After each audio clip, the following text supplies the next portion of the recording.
আমাদের অতি পরিচিত এবং সুস্বাদু ফল কদবেল বা ওডাপেল পুষ্টিগুণে ভরপুর। বিশেষ করে আম বা লিচুর চেয়েও এতে কয়েক গুণ বেশি প্রোটিন ও আমিষ রয়েছে। এই কদবেল বর্তমানে আমাদের বাংলাদেশে বাণিজ্যিকভাবেও চাষ হচ্ছে। আর কদবেল গাছটি আকারে অনেকটা বড় হয় এবং এটা যৌন ও যৌন দুইভাবেই বংশবৃদ্ধি করা সম্ভব হয়। এবং এইটা এই কদবেল গাছের যদি আপনার কলমের চারা রোপণ করেন তাহলে খুব অল্প সময়ের মধ্যেই এর পাওয়া যায়, ফলন পাওয়া যায়।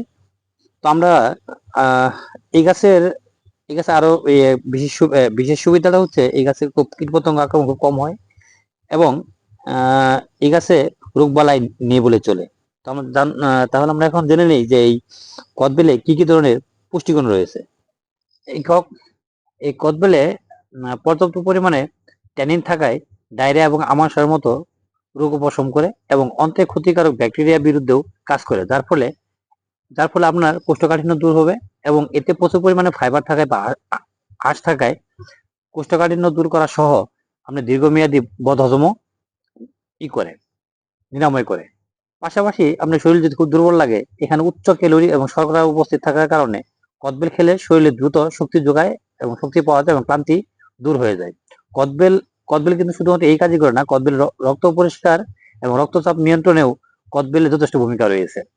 এছাড়া এই কদবেল খেলে প্রস্রাবের সাথে শরীর থেকে বাড়তি কিছু সোডিয়ামও বের করতে সাহায্য করে, যা রক্তচাপের নিয়ন্ত্রণে ভূমিকা রাখে। এতে থাকা থায়ামিন, রাইবোফ্লাভিন শরীরকে ডিটক্সিফাইড মানে দূষিত পদার্থ বের করতেও সাহায্য করে, যা লিভার এবং কিডনির ভালো রাখে।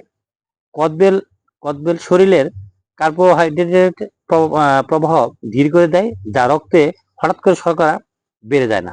তবে এর কিছু সতর্কতা রয়েছে। এই কদবেল বেশি খাওয়া উচিত নয়। বেশি খেলে এটা আপনার বদহজমের হতে পারে, কারণ হতে পারে। আর এই কদবেলের যে এই স্বাদ, যেহেতু এই কদবেলটা সাধারণ বেলের মতো না, এই স্বাদের দেশে একটু টক মিষ্টি। এটা যদি আপনি লবণ এবং মরিচ দিয়ে খেলে এটা একটা মজাদার খাবার হিসেবে আপনি খেতে পারেন।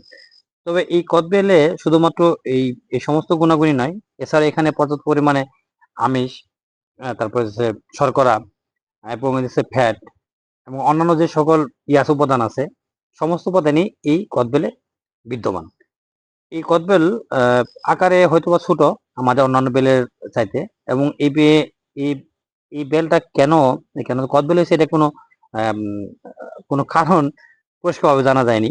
তবে এটা যেহেতু মানে ইংরেজিতে বলা হয় ওডাপেল, তার মানে উপরের যে অংশটা এটা হইতেছে কাঠের মতো শক্ত, আর ভিতরে যেহেতু আমাদের এই যে বেলগুলো আছে বেলের মতোই থাকে, এই কারণে এটা ওডাপেল বলা হয়েছে।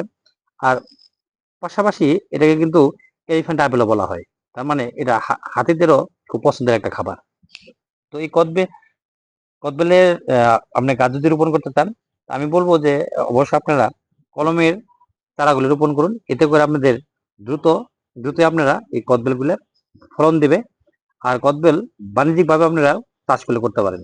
আমাদের ভিডিওগুলো যদি ভালো লেগে থাকে তাহলে অবশ্যই আমাদের এই ইউটিউব চ্যানেলটাকে সাবস্ক্রাইব করবেন, লাইক দিবেন এবং কমেন্ট করে আমার পাশে থাকবেন। ধন্যবাদ সবাইকে।